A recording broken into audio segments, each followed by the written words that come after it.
오늘 말씀은 마태복음 4장 1절로 11절 말씀입니다. 다 함께 봉독하시겠습니다. 그때 예수께서 성령에게 이끌리어 마귀에게 시험을 받으러 광야로 가사 40일을 밤낮으로 금식하신 후에 줄이신지라. 시험하는 자가 예수께 나와서 이르되 내가 만일 하나님의 아들이여든 명하여 이 돌들로 떡덩이가 되게 하라. 예수께서 대답하여 이르시되 기록되었으되 사람이 떡으로만 살 것이 아니요 하나님의 입으로부터 나오는 모든 말씀으로 살 것이라 하였느니라 하시니, 이에 마귀가 예수를 거룩한 성으로 데려다가 성전 꼭대기에 세우고 이르되 내가 만일 하나님의 아들이여든 뛰어내리라. 기록되었으되 그가 너를 위하여 그의 사자들을 명하시리니 그들이 손으로 너를 받들어 발이 돌에 부딪히지 않게 하리로다 하였느니라. 예수께서 이르시되 또 기록되었으되 주 너의 하나님을 시험하지 말라 하였느니라 하시니, 마귀가 또 그를 데리고 지극히 높은 산으로 가서 천하 만국과 그 영광을 보여 이르되 만일 내게 엎드려 경배하면 이 모든 것을 내게 주리라. 이에 예수께서 말씀하시되 사탄아 물러가라. 기록되었으되 주 너의 하나님께 경배하고 다만 그를 섬기라 하였느니라. 이에 마귀는 예수를 떠나고 천사들이 나와서 수종드니라. 자, 이제 오늘은 마태복음 9번째 시간, 하나님의 자녀로 산다는 것, 하나님의 자녀로 산다는 것 이라는 제목으로 말씀을 전합니다. 지난 시간 혹시 말씀 제목 기억하실지 모르겠지만 말씀 제목이 이거였어요. 사탄의 시험에는 예외가 없다. 사탄의 시험에는 예외가 없다. 예수님이 광야에서 시험 받으셨다면, 그렇다면 예수님뿐만 아니라 우리도 다 사단의 시험을 받을 수 있다. 시험 가운데 놓여 있다. 이렇게 말씀드렸습니다. 근데 이 사단의 시험이 쉽지 않은 것이 그냥 이것이다라고 알려주면 되는데 알고도 이기기가 쉽지 않아요.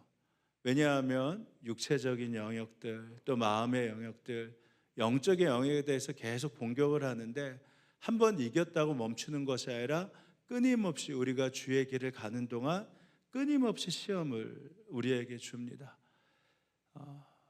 아담과 하와가 가장 완벽한 땅에, 에덴 동산에 살았잖아요. 근데 아담과 하와마저도 시험에 넘어질 정도이니, 그러니 이 시험 이겨내기가 얼마나 어렵겠습니까? 알고도 이게 이겨내기가 쉽지 않아요. 게다가 말씀드린 대로 순서대로 맨 처음에 육체적인 시험을 준다, 두 번째 마음의 시험을 준다, 영적인 시험을 준다라고 한다면 대비라도 하죠. 육체의 시험에 이겼으니까 이제 마음의 시험이 오겠다, 이것이 오면 영적인 시험이 오겠다, 이렇게 되면 대비라도 할 텐데 이것도 아니에요. 누가복음에 보면 마태복음과 다르게, 순서가 다르게 예수님이 광야에서 시험을 당하십니다. 게다가 이렇게 적혀 있어요. 한 번으로 끝나는 거 절대 아니다. 마귀가 모든 시험을 다 한 후에 뭐라고 나와 있어요? 얼마 동안 떠나리라. 그 말은 무슨 말입니까? 시험을 계속 준다라는 거예요. 그래서 이 순서가 정해질 수 있는 것은 아니지만 오늘 마태복음에 좀 의거해서 이렇게 됐을 때는 시험을 이렇게 이겨내는 거다. 그 방법만 알면 계속해서 순서적으로 시험이 오지 않더라도 이럴 땐 이렇게 해야 되는구나, 이럴 땐 이렇게 이겨내는구나 라는 그러한 사실들을 알게 되죠. 첫 번째는 뭐냐? 이 육체적인 영역, 물질적인 영역에 대한 시험입니다. 그럼 결론적으로 말씀드리면 이 물질의 영역, 육체의 영역의 시험 어떻게 이겨내나? 자족하면 됩니다. 자족하는 마음만 있으면, 자족하는 삶만 있으면 이 육체적, 물질적인 영역에 있어서 이겨낼 수 있다는 겁니다. 예수님이 광야에서 시험을 당하셨을 때 40일 동안 금식하고 난 다음에 줄이신지라 라고 했을 때 마귀가 이 우리의 육체적 영역, 식욕에 호소하면서 이렇게 얘기하잖아요. 너가 정말 하나님의 아들이냐? 그러면 지금 급한 이 돌덩어리를 떡이 되게 해서 먹어라. 이게 아주 상투적이지만 굉장히 설득력 있고 합리적입니다. 왜냐하면 하나님의 아들이라면, 하나님이 창조한 사람이라면 굶어서는 안 되잖아요. 그리고 오히려 돌도 떡으로 만들어야 될 능력이 있어야 되지 않습니까? 너가 예수 믿는데 왜 굶어? 너가 다른 사람보다 나아야 할 것 아니야? 하나님이 정말 너를 선택하셨다면 이 상황 만들어 주겠어. 왜 아파? 왜 힘들어? 위하는 척하면서도 교묘하게 이것을 오히려 이성적으로 먼저 판단하게 합니다. 그러니까 먼저 예수 믿으면 무엇이 먼저냐? 먹는 게 먼저잖아. 아니, 잘 살고 봐야지. 잘 먹고 살아야지. 만약에 그렇지 않고 계속 어려움만 당하면서 하나님을 믿는다 하면 오히려 하나님 영광 가릴 수 있는 거 아니야? 그러니까 일단은 적당히 하면서 수단 방법 가리지 않고 일단 필요한 거 채워봐. 그게 훨씬 나아. 좋은 집도 필요하고 좋은 옷도 필요하고 좋은 음식도 필요하고 좋은 자동차 가질 권리도 있잖아. 그 권리를 행사해. 그런 능력이 있어. 그것을 사용해. 이것이 오히려 하나님이 좋아하실 수 있어. 맞습니다. 맞아요. 예수님을 믿으면 잘 살아야 합니다. 성경은 청빈론을 이야기하지 않고요, 전체적으로 보면 청부론을 이야기해요. 왜냐하면 하나님이 주시는 것을 가지고 나눠야 되니까. 나눌 수 있는 풍성함을 내가 받으면서 함께 나눠야 되니까 성경 전체적인 맥락은 청부론입니다. 문제는 이 의미, 이 청부로 대한 의미를 모르면요, 나부터라는 이 설득력 있고 합리적인 말에 이 넘어가요. 마귀의 시험에 넘어가요. 하나님의 말씀이 들리지 않습니다. 경험해 보셨잖아요. 나부터라는 것을 놓치지 않으면요, 늘 넘치는 법이 없습니다. 하나님이 주신 것은 나누라고 하는 건데 나부터라는 이 마음, 이 시험에 빠지면요, 넘치는 경우는 하나도 없어요. 늘 부족한 것 투성입니다. 합리적으로 접근하면서 보면 늘 부족해요. 화장실 있는 집, 방 안에 화장실 있는 집, 화장실 2개 있는 집. 이 이성적인 대답이에요. 질문이에요. 이겨낼 방법이 없어요. 그래서 예수님이 뭐라고 제시하시냐? 하나님의 말씀을, 이 로고스의 말씀을 그냥 문자로만 보지 말고 너 삶에 직접적으로 말씀을 적용해야지만 이겨낼 수 있다. 예수께서 대답하여 이르시되 기록되었으되 사람이 떡으로만 살 것이 아니요 하나님의 입으로 나오는 모든 말씀으로 살 것이다. 여기서 말씀이 그래서 로고스라는 말씀인데 좀 더 여기서는 적극적으로 너가 적용하라고 나오는 단어가 판타라마티라는 단어예요. 판타라마티. 그것은 무슨 말이냐? 이 말씀을 안다면 말씀을 아는 것으로 만족하지 말고 이것을 너에게 적용해야지만 떡이 먼저가 아니라는 것을 알 수 있다라는 것입니다. 여러분 같으면 이 말씀을 구체적으로 적극적으로 적용한다면 어떤 말씀을 적용하겠습니까? 디모데전서 6장에 이런 말씀 있잖아요. 자족할 줄 아는 사람에게는 경건은 큰 이득이 됩니다. 경건 생활을 한다고 하는데 내 삶에 자족이 없잖아요. 그럼 오히려 경건이 아무 필요가 없다라는 것입니다. 내 삶에 자족하고 감사하고 주신 것에 대해서 만족하며 나아가야지만 그때 우리가 주님 앞에 나아갔을 때 그것이 오히려 내 삶을 살찌우고 유익하게 만드는 것이죠. 빌립보서 4장에서도 똑같은 말씀하시잖아요. 게다가 여기에 덧붙입니다. 그러면 너는 모든 것을 할 수 있어. 하나님의 뜻 안에서. 내가 궁핍해서 이렇게 말하는 것이 아닙니다. 나는 어떠한 처지에서도 만족하는 법을 배웠는데 누가 강요해서가 아니에요. 뭐라고 했어요? 스스로. 그러니까 누가 강요해서 자족해야지, 만족해야지, 이 말 아무 소용이 없다라는 겁니다. 나는 어떤 처지에서도 스스로 만족하는 법을 배웠습니다. 그래서 나는 비천한 상황에서 살 수 있고 풍족한 상황에서도 다 살 수 있습니다.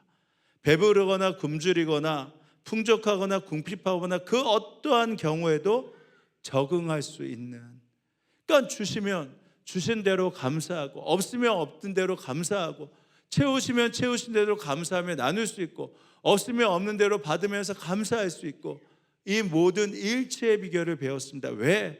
주님이 내 안에서 능력이고 주님으로 내가 살아갈 수 있는 모든 것이 바로 주의 안에 있으니까. 그러니까 하나님의 입으로 나오는 말씀이 살아서 내 안에 움직이면요, 주님이 이 세상의 모든 것의 부의 원천이잖아요. 주님을 믿는다면 주님이 이 땅의 모든 것이 주님의 것이잖아요. 그러면 지금 배고프게 하셨다면 이유가 있겠지. 배부르게 하셨다면 이유가 있겠지. 실패했다면 이유가 있겠지. 성공했다면 이유가 있겠지. 살아도 되고 죽어도 됩니다. 왜? 이 세상의 모든 것이 하나님의 것이라면. 지난주에 말씀드렸잖아요. 그러니까 우리가 예수님을 잘 믿는 게 뭐냐? 없으면 없는 대로 감사하고 있으면 있는 대로 감사하고 그 삶을 우리가 적용해서 살아야 되지 않습니까? 그렇다면 이렇게 말씀을 하고 나눈다면 그것도 어디에 적용돼야 돼요? 교회에도 그 말씀이 적용돼야 됩니다. 여러분 지금 너무 힘들고 어렵잖아요. 근데 스스로 만족하면서 나아갔을 때 그때 눈치 보실 필요 아무것도 없습니다. 지금 내 삶이 너무 어려우면요, 하나님이 내 삶을 챙기라고 하시면요, 그래서 물질이 없으면 안 하셔도 돼요. 억지로 힘들게 하실 필요 없습니다. 나에게 남은 것이 10,000원밖에 없다, 드릴 게 10,000원밖에 없다, 그러면 10,000원 감사하게 드리세요. 하나님이 알고 계시지 않습니까? 그러면 헌금이 많고 적음이 어디 있어요? 우리의 믿음의 총량입니다. 믿음만큼 하시면 돼요. 감사하면서 믿음의 총량만큼, 영적인 질량만큼 그렇게 하시면 됩니다. 이런 말씀들 드리면, 말씀드렸잖아요. 목사님이 그 상황을 몰라서 그래요. 이런데 왜 모릅니까? 상황이 다 다르잖아요. 헌금을 가지고 교회가 많으면 많은 대로, 적으면 적은 대로 살아보자. 이것이 어떻게 보면 이 목회자들이 먼저 적용해야 될 삶 아니겠습니까? 작년에 주께서 주신 마음이 무엇이었습니까? 우리가 지금 굉장히 쉽진 않지만, 그러나 우리가 정말 다음 세대를 위해서 우리가 허락된다면 분리개척기금, 선교기금을 마련하자. 왜냐하면 지금 우리가 당장 쓸 필요는 없겠지만, 그러나 하나님이 허락하실 때 그것이 마련되어 있으면 얼마든지 쓸 수 있으니까. 근데 교회 재정이 넉넉하지 않지 않습니까? 그럼 어떻게 하면 돼요? 사역자들하고 의논했어요. 이런 마음을 주셨는데 어떻게 할까? 사역자들이 얘기했습니다. 그러면 사례를 동결하면 되지 않겠습니까? 그래서 사례를 동결하자고 했어요. 그리고 한 가지 더 말씀드렸습니다. 먼저 이 분리개척 기금, 선교기금이 먼저라서 다음을 위해서 준비되어 있다가 쓰게 될 때 쓰면, 근데 만약에 모자르면 사례를 안 받으면 되는 거 아니냐. 그렇게 하면서 이 결정들을 내려갔습니다. 작년에 교회가 어렵다고 하는데, 교회가 구역회에서 말씀드린 대로 교회가 재정이 적자가 아니었어요. 헌금이 줄어들었지만 지출이 그만큼 줄었습니다. 근데 교회가 재정이 적자였어요. 왠지 아십니까? 다음을 위해서, 미래를 위해서 분리개척 기금, 선교기금을 마련하니까 교회가 적자였어요. 올해도 또 그렇게 보니까 많이 적자입니다. 사역자라고 의논했어요. 먼저 어떻게 하냐? 교회가 부담을 갖지 않게 우리 사례를 동결하자고 하자. 그래서 올해 또 동결했습니다. 왠지 아십니까? 있으면 있는 대로, 주시면 주는 대로, 없으면 없는 대로 자족하면서 살 수 있는 게 저희잖아요. 교회도 마찬가지지 않습니까? 그러니까 교회가 재정이 있어서 쓸 수 있으면 쓰는 거고, 교회가 재정이 없으면 뭐하러 교회를 꾸미겠어요? 힘들게. 그냥 감사함으로 살게 되는 거죠. 다만 우리가 자족했다라고 하면, 그러나 한 가지는 놓치지 않으면 되지 않습니까? 주께서 허락하신 우리에게 선교지가 있다면, 구제할 것이 있다면 그것은 놓치지 않는 겁니다. 여러분 아시잖아요. 오늘도 우리 이태호 선교사님, 그리고 딸 경은이, 그리고 주원이 함께 왔는데, 환율이 올라가면요, 우리가 보내는 선교비는 똑같은데 거기서 받는 그 선교비는 줄어드는 거잖아요. 환율이 올라갈수록 그래서 걱정이 얼마나 되는지 모릅니다. 오히려 국내도 많이 어렵지만 환율이 올라가면요, 우리는 환율만큼 드리는 것이 아니라 달러로 드리는 것이 아니기 때문에 재정이 어려워져요. 그러면 그때 어떤 마음을 가져야 될까? 자족한다면 어떻게 결정을 해야 될까? 우리보다 어려운 것이 있다면 우리에게 능력 주시는 주님 안에서 어떻게 살아야 될까? 그렇게 해야 되는 게 주시면 주신 대로, 없으면 없는 대로 교회가 자족하며 사는 거 아니겠습니까? 그러니까 정말 하나님에 대한 오해를 거두셔야 됩니다. 하나님은 절대 억지로 뺏어 가지고 걷어 가시는 분이 아니십니다. 하나님 우리가 잘 살길 원하세요. 왜냐하면 그것을 가지고 나누길 원하시기 때문입니다. 그러나 때로는 그런 상황이 왔다. 그러면 그럼에도 불구하고 감사하는 것이죠. 왜냐하면 어떤 경우에도 떡을 위해 사는 인생이 아니라, 떡으로 평가받는 인생이 아니라 말씀을 적용하면서 자족하면서 그 선을 이루면서 사는 인생, 그것이 바로 시험을 이길 수 있는 하나님의 은혜고 약속이기 때문입니다. 그래서 이 물질의 문제, 이 육체의 문제는요, 이 자족이라는 단어들을 끊임없이 사용해야지만 이겨낼 수 있어요. 두 번째, 정신적인 영역, 마음의 영역에서 테스트를 받을 때는 어떻게 해야 되나, 어떻게 이겨내나, 바로 책임지면서 더욱 십자가로 내려가면 됩니다. 그러면 이 마음의 영역 이겨낼 수 있어요. 왜냐하면 마음은 계속 우리를 높은 곳을 향해 지향하게 만들기 때문입니다. 물질적인 시험에서 예수님에게 패배를 당한 마귀가 뒤로 물러서지 않잖아요. 더 강도 높은 시험을 합니다. 그리고 예수께 던지죠. 정신적인 영역을 도전하는 겁니다. 육체적인 물질의 문제 이겨낼 수 있는데 의외로 마음의 문제 이겨내기가 쉽지 않거든요. 더 넘어지기 쉬운 자리가 마음의 자리입니다. 그 마음이 무엇이냐? 높은 자리잖아요. 이제 너가 다른 사람보다 높은 위치에 섰다. 다른 사람보다 높은 위치에 섰으면 거기서 너가 남들보다 낫다라는 거 보여줘라. 이것이 지금 사단의 테스트이지 않습니까? 뭐가 잘못되었어요? 높은 곳에 올라가는 거. 근데 원래 더 높은 곳에 서게 되면요, 성경이 뭐라고 말했죠?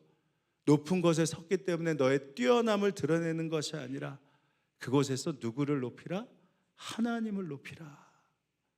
근데 교묘하게 사단은 이것을 왜곡합니다. 높은 곳에 올라가서 너의 뛰어남을 드러내라. 정치가들이 잘 요즘에 사용하는 방법이 되고, 또 요즘 유튜버들이 잘 사용하는데, 교묘하게 진리를 왜곡해서요, 대중의 마음을 순식간에 자기가 유리한 쪽으로 만드는 그러한 일들이 참 많지 않습니까? 이게 센세이셔널리즘이라고 해요. 센세이셔널리즘.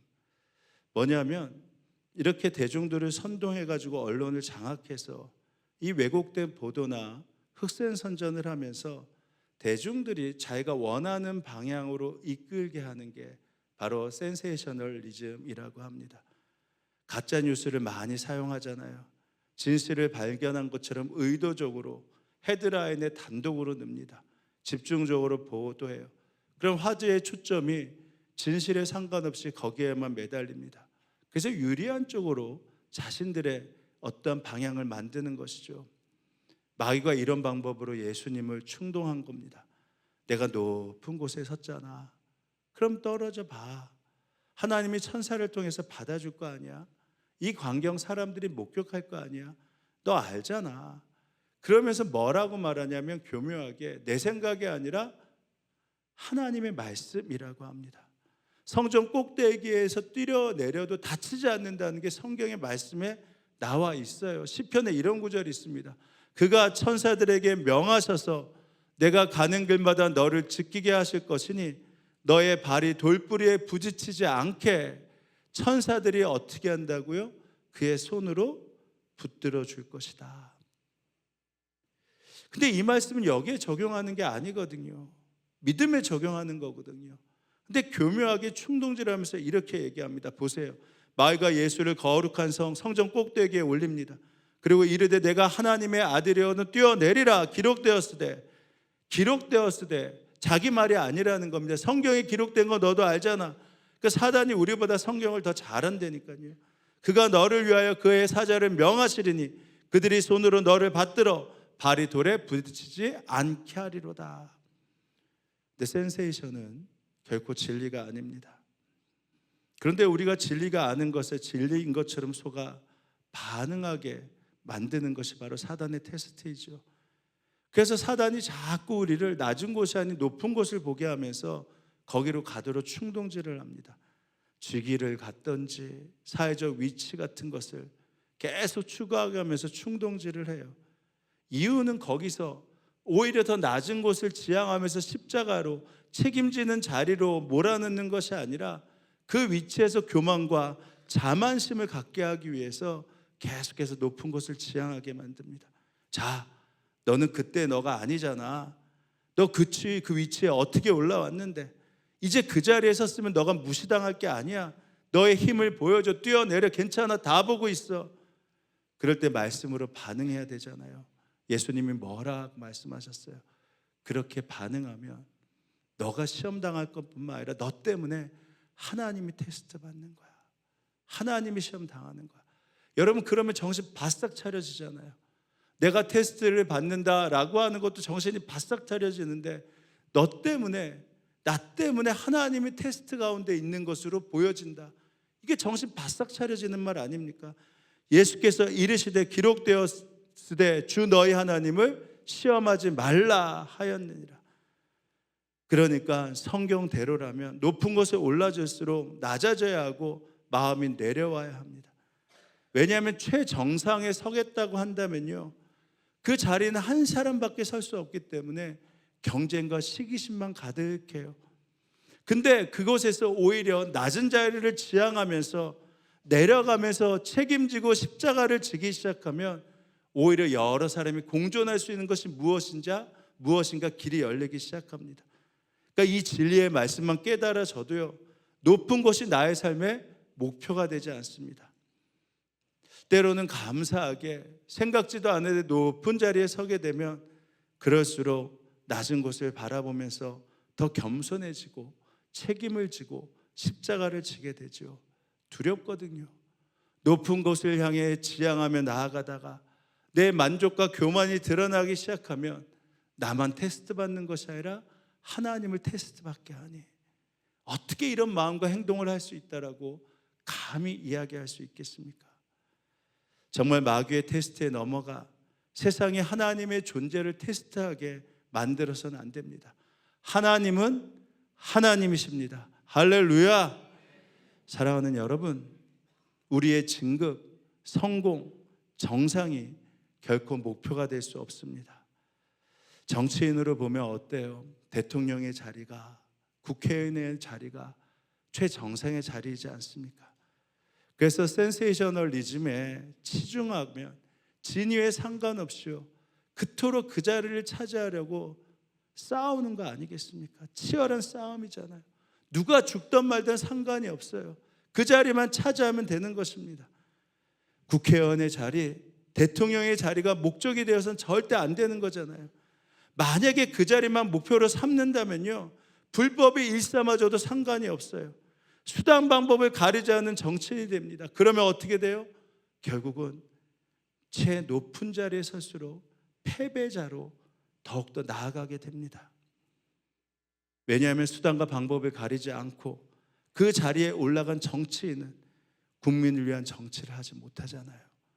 높은 곳에서 모든 사람이 나를 주목하게 만들려고 오히려 힘과 권력만을 계속 사용하며 자신들을 드러내고 싶어하는 게 자명한 사실일 것이 역사가 말해주고 있기 때문입니다.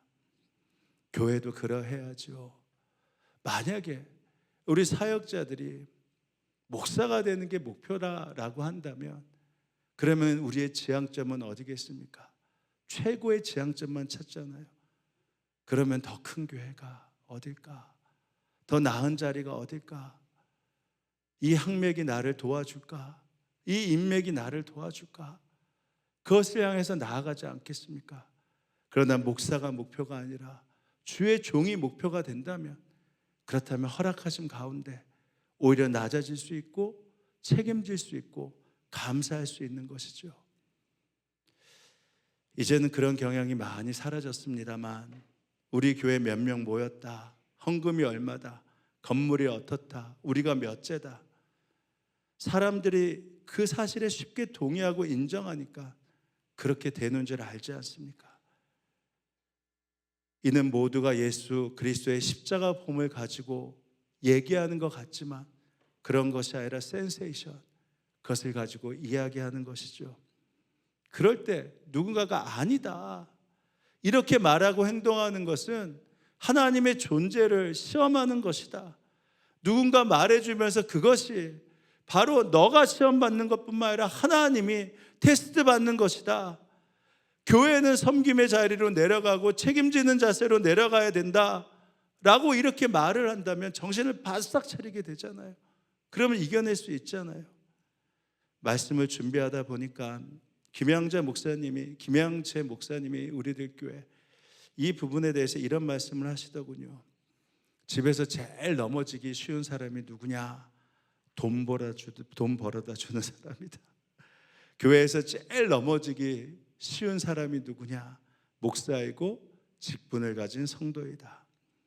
돈을 많이 벌어다 주니 나에게 이런 능력을 주셔서 가족을 먹일 수 있게 된 거 감사하고 더욱 겸손해져야 되는데 그렇지 않고 교회에서 직분이 올라가면 올라갈수록 더 높은 곳에 있다라고 어느 순간 생각하고 말하게 되니 장로, 권사다. 이것이 세상의 경력과 이력처럼 쓰이게 되고 혼사를 해도 장로님 집안 또 권사님 집안 따진다고 하면서 교회 직분이 기득권이 되어버렸다. 이렇게 말씀하시더군요. 직분이 센세이션이 아니라 올라가면 올라갈수록 더 섬겨야 되고 더 많이 헌신하고 책임져야 된다면, 그리고 목사님이 말씀하실 때 십자가를 지향하며 나아간다면 책임이 많아지면 아마 직분자의 상당 부분이 그 대가가 부담스러워서 어려워서 그 직분을 내려놓게 될 것이다. 어떻습니까? 이 말씀에 대해서 어떻게 생각하십니까? 은퇴하신 이재철 목사님 100주년 기념교회 개척하시면서 기존 교회의 모습을 잘 알게 한동안 장로와 권사의 기준을 그냥 어른됨으로 말씀하셨잖아요. 처음에 100주년 기념교회 만 50세 된 여자로서 집사로 임명된 지 5년이 지나요. 그리고 그 교회 등록해서 2년이 지나면 성실하게 그러면서 공예배에 다 참석하면 다 권사님이 되셨어요. 만 60세 이상의 남자로 집사로 임명된 지 5년이 됐고, 그리고 교회에 등록한 지 2년이 초과되면 그러면서 성실하게 교회 예배들, 공예배를 다 참석하면 장로라고 호칭이 됐습니다. 왜냐하면 이것은 직분이 아니라 어른으로 대접하는 것이다. 물론 나중에 이것도 정관이 개정되었습니다만 이렇게 했던 이유가 무엇이겠습니까? 직분이 갖는 기득권, 서열적인 위치를 수정하면서 오로지 십자가로 책임지는 자리로 나아가기 위함이었겠죠. 그래서 조직이 수평적으로 적용되니까 상임위원회, 운영위원회를 만들어서 교회를 이끌어갈 수 있었습니다. 주 너희 하나님을 시험하지 말라. 시험하지 말라. 교회가 하나님을 시험하는 자리로 만들어서는 안 됩니다. 우리가 하나님을 시험하는 바로 사람이 되어서는 안 됩니다. 만약에 이 사실만 우리가 깨닫는다고 하더라도, 이 마음의 영역에서 이 사실만 깨닫는다고 하더라도 세상이, 사단이 하나님을 테스트하게 만들지 않을 것입니다. 그럴 때 성령님께 주목하면서 우리가 성령님을 따르면서 성령님의 오름에 우리가 오름으로 반응할 수 있게 될 것입니다. 세 번째 시험은 무엇입니까? 영적인 영역이잖아요. 이 영적인 영역은 굉장히 어려워요. 근데 어떻게 이겨낼 수 있나? 인내와 기다림으로 이겨낼 수 있습니다. 이 영적인 영역은 인내와 기다림으로 이겨낼 수 있다라는 것입니다. 8절에 보면 마귀가 예수님을 높은 산으로 높은 산으로 데리고 올라가는데, 모시고 올라간다는 표현은 좀 그렇잖아요, 마귀가. 근데 여기 뭐라고 적혀있냐면 또 그러리라고 나와 있어요. 또 예수님을. 그러면서 천하만국을 보여줍니다. 마귀가 또 그를 데리고, 마귀가 한 번 공격으로 끝나지 않는다는 것이죠. 그러기에 우리가 마귀의 시험에서 해방되었다, 그래서 말씀드릴 수 없다라는 거예요. 계속 경계하고 경계해야 됩니다. 우리가 승리했다고 하는 순간 마귀는 또 총력을 가다듬어서 우리를 공격하기 때문입니다. 마귀가 그를 또 지극히 높은 산으로 올라갔다. 마귀는 똑같은 방법 사용하지 않아요. 변칙에 능합니다. 그러니까 이 진리의 말씀 앞에 서지 않으면요, 그때는 알아도 지금은 또 넘어질 수 있어요. 이번에는 즉시라는 것을 마귀가 마음으로 영적으로 유혹하죠. 아주 높은 산으로 올라가서 천하 만국을 보여주면서 즉시 너에게 이 모든 것을 주겠다. 마귀가 또 그를 데리고 지극히 높은 산으로 가서 천하 만국과 그 영광을 보여 이르되 만일 내가 엎드려 경배하면 이 모든 것을 내게 주리라. 천하 만국을 보여줬다라는 것이 무슨 의미인가? 그랬더니 이 역사적으로 이 과거서부터 쭉 이것이 너 거고 지금 현재도 너 거고 미래도 너 것이다 라고 예수님께 말했다는 겁니다. 지구상에 존재했던 모든 왕국들을 파노라마처럼 보여주면서 북이스라엘을 멸망시켰던 아수르 제국을 보여주고 남유다를 멸망시켰던 바벨로니아 왕국도 보여주고 그 뒤를 이었던 페르시아 왕국도 보여주고 헬레니즘 왕국도 보여주고 지금 세계를 지배하고 있는 로마 제국도 보여주면서 이 모든 것을 내가 다 줄 거야. 그리고 지금도 너가 이 모든 것을 가질 수 있고 앞으로도 이 천하 만국 모든 것을 다 가질 수 있어. 그리고 이것은 즉시 받을 수 있어. 귀에 번쩍 뜨이는 유혹이잖아요. 예수님을 잘 믿는다고 하는 사람도 일상에서 물질의 작은 유혹뿐만 아니라 외모 하나에도 그렇게 쉽게 넘어가는데 천하 만국을 받을 수 있다면 어찌 그리 어렵겠습니까? 근데 단 한 가지 조건이 있잖아요. 마귀에게 절하기만 하면 됩니다. 타협만 하면 돼요. 그러면 즉시 모든 것을 얻을 수 있습니다. 얼마나 그럴듯해요. 절만 하면 되는데. 마귀는요 굉장히 그럴듯하게 설득합니다. 근데 우리가 하나님은요 이해가 안 될 때가 많아요. 왜 이것이 시험인지 알지도 못하고요, 왜 이런 일을 행하셨는지 알지 못합니다. 그래서 당황해요. 잘 몰라요. 그러니까 오히려 즉시 어떤 해답을 얻고 어떤 것을 얻으면 훨씬 낫습니다. 너는 왜 왕인데 종으로 왔어? 너는 왜 다른 사람을 섬기고 다른 사람을 위해 죽어야 해? 이건 논리상 맞지 않잖아. 너가 왜 십자가를 져야 하는데? 말씀에 이런 말씀이 있습니다. 시편 2편 8절에 내게 구하라. 내가 이방 나라를 내 위협으로 주리니 내 소유가 땅끝까지 이를 것이다. 그러니까 모든 것을 줄 수 있다라는 겁니다. 하나님께서 이 모든 것을 우리에게 품으라고 말씀하신 건데, 근데 사단은 나에게 절하면 주겠다라고 왜곡하죠. 그때 이럴 때 눈을 감는 것이 아니라 어떻게 해야 되냐? 오히려 눈을 뜨고 소리쳐야 됩니다. 예수님처럼 쐐기를 박아야 돼요. 어떻게 하냐? 사단아 물러가라. 사단아 물러가라. 기록되었으되 주 너의 하나님께 경배하고 다만 그를 섬기라 하였느니라. 왜 이 말씀을 하죠? 하나님의 방법이요 쉽게 되지 않기 때문입니다. 하나님의 방법은요 하나님께 영광을 돌린다고 한다면 거기에 믿고 이해되지 않아도 감사하면서 오래 기다려야 합니다. 기다림이 지루하지만 인내 없이 이루어지지 않습니다. 때로는 그 과정에 오해받을 수 있고요, 고통과 모욕을 당하기도 하고 잠 못 자고 굶주릴 수도 있습니다. 채찍에 맞고 피를 흘릴 수도 있고 해결되지 않는 그 조급함 때문에 모든 것을 포기하고 싶을 때도 있습니다. 마귀가 지금 나에게 꿇어 경배한다면 이 어려운 과정, 고통과 오해, 피 흘림, 이거 다 피곤함을 생략하고 준다고 했을 때 그때 우리는 소리쳐야 됩니다. 사단아 물러가라. 사단은 십자가 없이 영광이 있다고 말하지만, 고통 없이도 영광을 누릴 수 있다라고 말하지만, 주님의 비전보다 야망을 가지라고 말하지만, 너부터 챙겨서 너의 영광을 이루어야 된다 말하지만, 아니요, 하나님의 방법은 기다리는 것입니다. 오해하지 마셔야 됩니다. 인내하시고 기다려야 됩니다. 쉽게 오지 않습니다. 오히려 그럴수록 기다리면서 하나님께 시선을 맞추는 것이죠. 이것이 바로 십자가의 방법입니다. 찬양 사역자인 유은성 전도사님이 이런 찬양을 하셨는데 이게 제가 부르긴 힘들어요.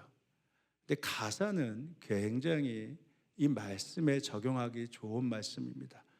찬양의 제목이 오해라는 찬양의 제목이에요. 이런 겁니다. 하나님이 나를 너무 사랑하심으로 나의 모난 부분을 깎으실 때, 그때 그것이 너무 힘들어서 나는 고난이라고 부르지만 하나님은 그것을 사랑이라고 부릅니다.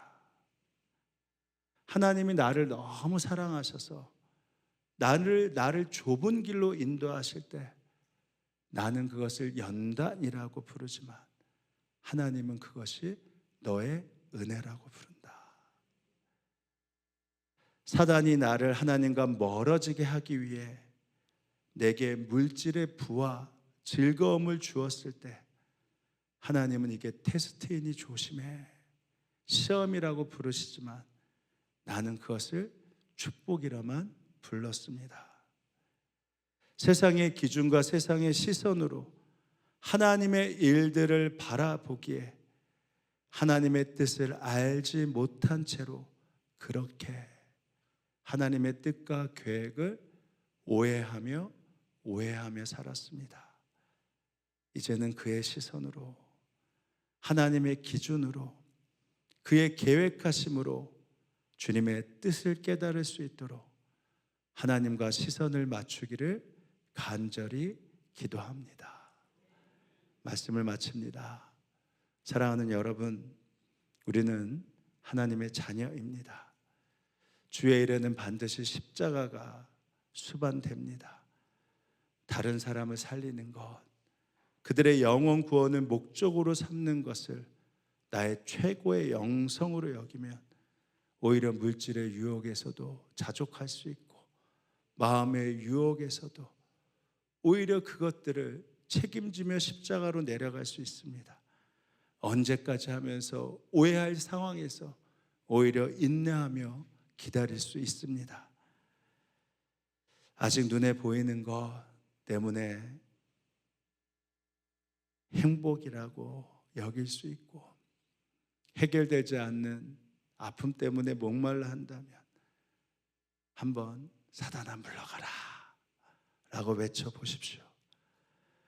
그러면 다시 하나님의 자녀로서의 정체성이 회복될 것입니다. 물론 우리가 건망증 환자잖아요. 그래서 자꾸만 잊어버리고 잃어버리고 그리고 변칙적으로 오니까 자꾸만 그 상황을 깨닫지 못할 때가 많지만 한 가지, 그때 낙마하고 쉬운 길로 가는 것이 아니라 나와 함께 하시는 성령님, 그분과 시선을 맞춰 나아가면 그 변칙마저도 다시 이겨낼 수 있습니다.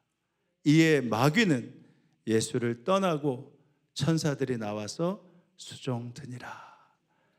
광야에서 이 시험 이겨내고 날마다 주의 은혜들을 누리며 사는 여러분 되길 주의 이름으로 축복합니다. 선포하십시다. 사단아 물러가라. 이 시간 우리 주님이 나와 함께 하신 약속으로 성찬을 받죠. 성령님이 내 안에 계시니까 주님, 제가 나의 상황에서 자족해 보겠습니다. 높은 것 바라보지 않고 오히려 십자가의 자리로, 책임의 자리로 내려가겠습니다. 주님 믿고 기다리겠습니다. 우리 이렇게 먼저 기도하며 나아갑니다. 기도하시겠습니다.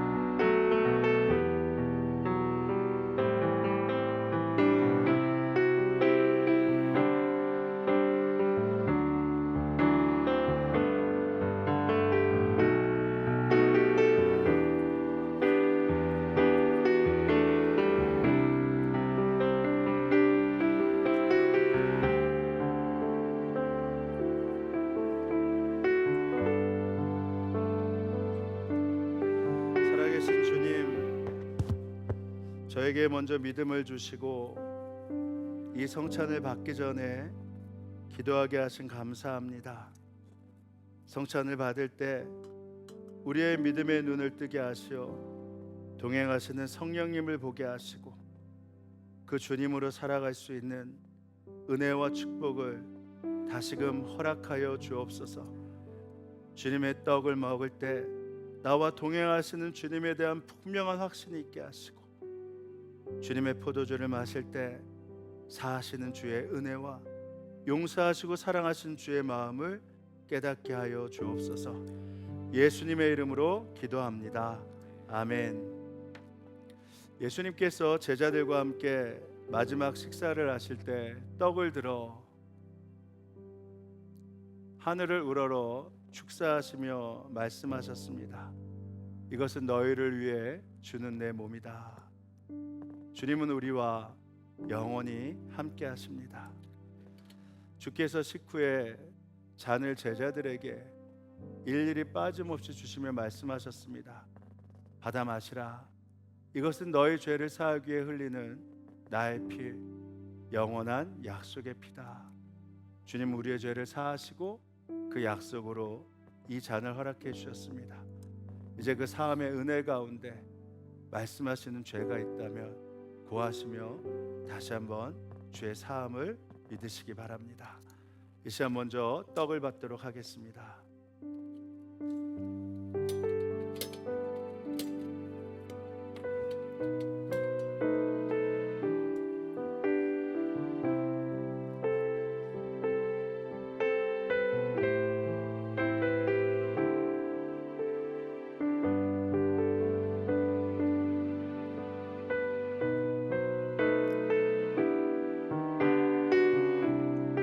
나는 하늘에서 내려오는 살아있는 떡이니 사람이 이 떡을 먹으면 영생하리라.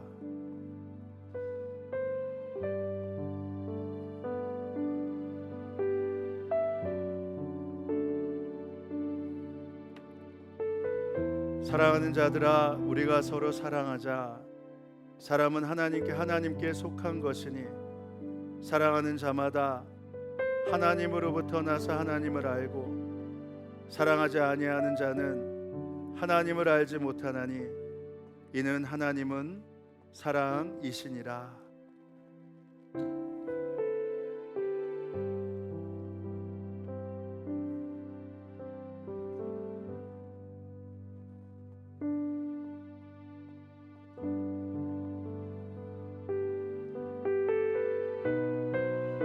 떡을 받지 않으신 분은 손을 들어 표해 주시기 바랍니다.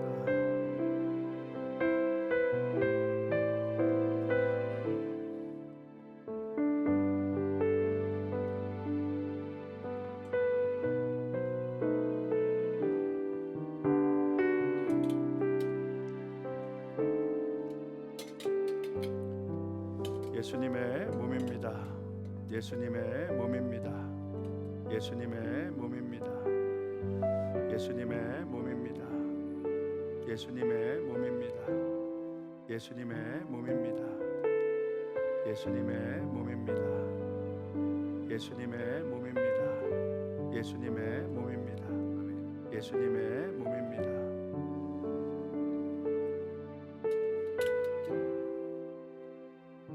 주님의 약속을 믿으며 함께 고백합니다. 이것은 여러분에게 주시는 주님의 몸입니다.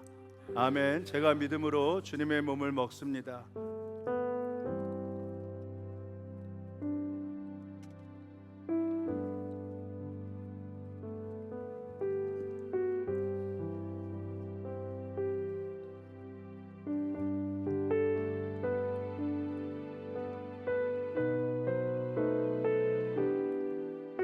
내 살을 먹고 내 피를 마시는 자는 영생을 가졌고 마지막 날에 내가 그를 다시 살리리니 내 살은 참된 양식이요 내 피는 참된 음료로다. 내 살을 먹고 내 피를 마시는 자는 내 안에 거하고 나도 그 안에 거하나니 살아계신 아버지께서 나를 보내심에 내가 아버지로 인하여 사는 것 같이 나를 먹는 그 사람도 나로 인하여 살리라.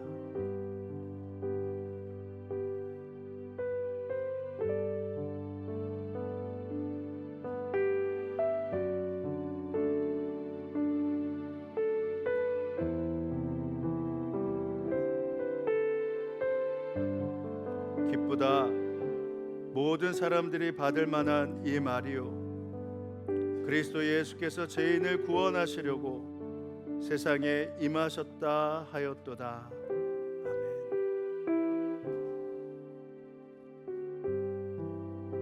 자녀 받지 않으신 분은 손을 들어 표해 주시기 바랍니다.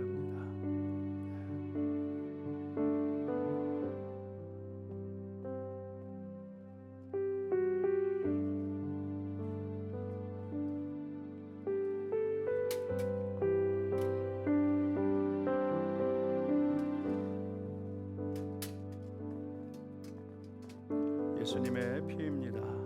예수님의 피입니다. 예수님의 피입니다. 예수님의 피입니다. 예수님의 피입니다. 예수님의 피입니다. 예수님의 피입니다. 예수님의 피입니다.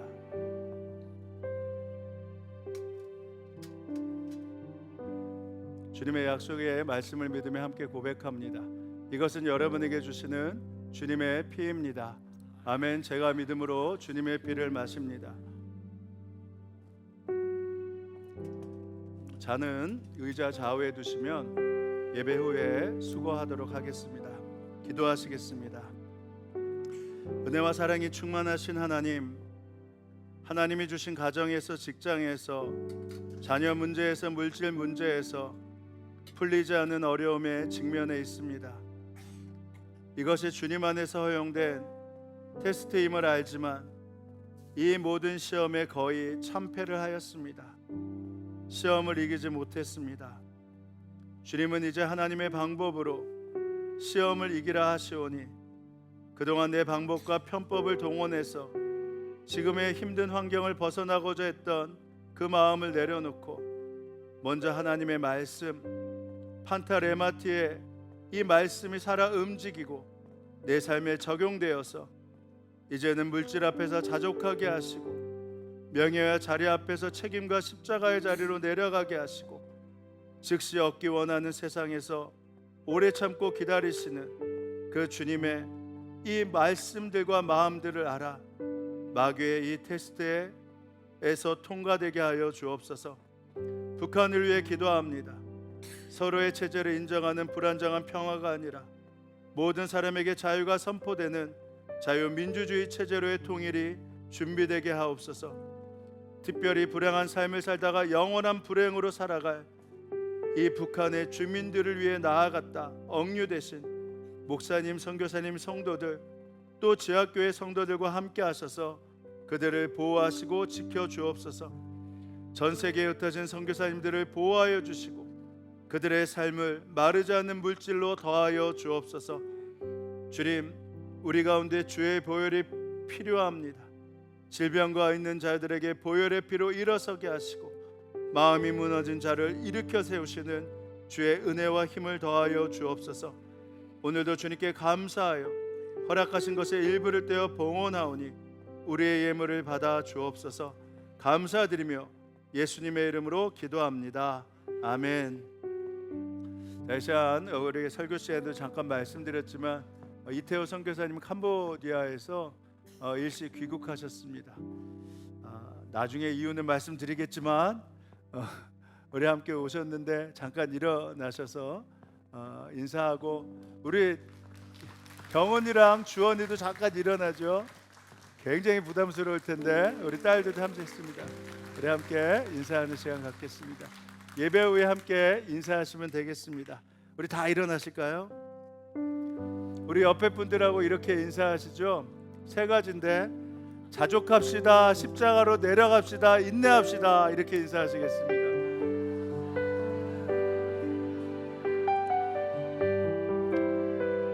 그 주님을 믿으며 함께 찬양합니다. 주님은 전능하십니다.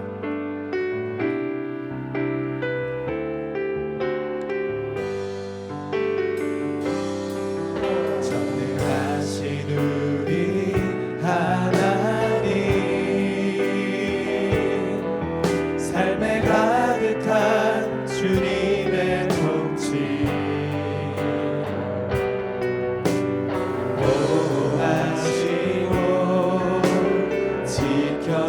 주시네 복 주시고 인도하시네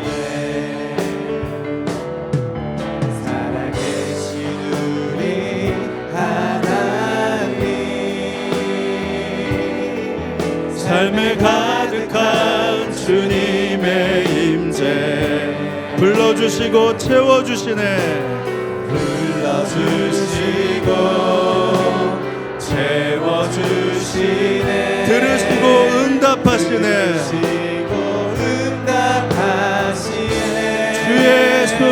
주의 손이 붙드시네 흔들리는 우리의 삶을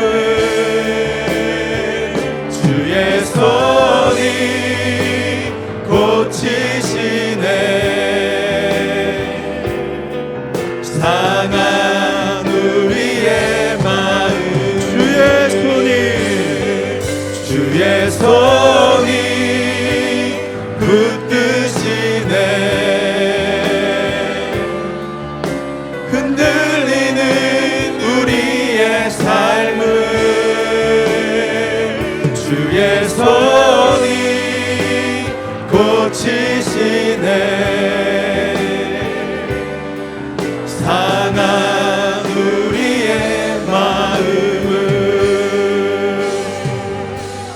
지금은 성부 성자 성령 삼일체 하나님의 은혜와 약속이 이 예배에 함께한 성도들 머리머리 가운데 그들의 가정과 일터 가운데 지금으로부터 영원히 함께하옵시기를 간절히 축원하옵나이다. 아멘.